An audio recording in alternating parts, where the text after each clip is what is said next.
Sobat UAS BPKP, kembali lagi dalam video pedoman evaluasi infrastruktur Balai Benih Tanaman Pangan dan Hortikultura Pemerintah Daerah. Pada episode kali ini kita akan membahas mengenai langkah kerja evaluasi. Langkah-langkah kerja evaluasi disusun untuk meyakinkan bahwa tujuan evaluasi dapat tercapai. Langkah kerja evaluasi dalam petunjuk teknis ini merupakan langkah kerja umum yang dapat diterapkan untuk pengawasan infrastruktur balai benih, serta merupakan langkah kerja minimal yang perlu dilaksanakan dalam penugasan evaluasi di lapangan. TEO dalam aspek keselarasan kebijakan. Pemerintah daerah belum mengatur kebijakan fungsi balai benih tanaman pangan dan hortikultura dalam dokumen perencanaan daerah. Kebijakan dalam dokumen perencanaan daerah belum selaras dengan kebijakan pemerintah pusat. Pemerintah daerah belum memiliki struktur kelembagaan yang mendukung peningkatan produksi benih tanaman pangan. TEO aspek akuntabilitas keuangan dan kinerja.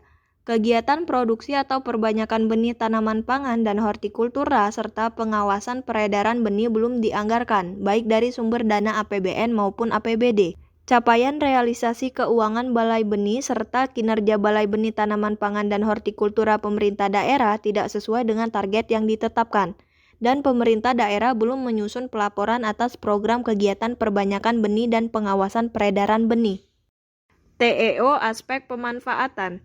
Pemerintah daerah belum memiliki infrastruktur dan SDM balai benih tanaman pangan dan hortikultura yang memadai.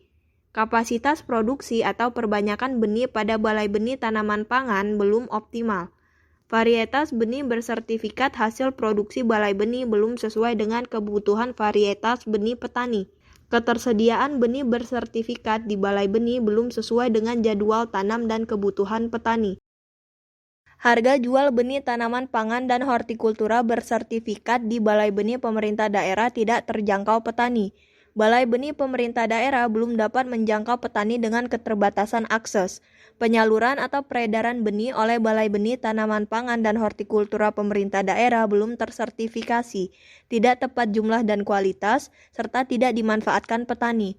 Penyediaan benih oleh balai benih belum optimal dalam mendukung produksi pangan pemerintah daerah. TEO permasalahan dan hambatan. Terdapat permasalahan dan hambatan dalam pelaksanaan program pada balai benih tanaman pangan dan hortikultura, serta TEO risiko yang belum termitigasi. Terdapat risiko dalam pelaksanaan program pada balai benih tanaman pangan dan hortikultura yang belum termitigasi. Tahap penutup. Tahap penutup tidak kalah pentingnya dengan tahap-tahap sebelumnya, karena tanpa tahap penutup, semua yang telah kita lakukan pada tahap-tahap sebelumnya akan sia-sia. Secara ringkas, lingkup tahap penutup terbagi menjadi penginputan laporan hasil evaluasi dalam aplikasi SIMA, serta penginputan sintesa hasil pengawasan dalam SIMA-X. Penginputan laporan hasil evaluasi dalam aplikasi SIMA. Pada lingkup ini, setelah laporan hasil evaluasi bernomor dan tanggal, tim evaluasi segera melakukan input laporan ke dalam aplikasi SIMA masing-masing, sebagai bahan monitoring bahwa evaluasi telah selesai dilakukan. Penginputan sintesa hasil pengawasan dalam SIMA-X. Berdasarkan laporan hasil evaluasi, tim evaluasi perwakilan menyusun sintesa hasil pengawasan. Sekian ya langkah kerja evaluasi pedoman evaluasi infrastruktur balai benih tanaman pangan dan hortikultura pemerintah daerah. Terima kasih dan sampai bertemu di video selanjutnya.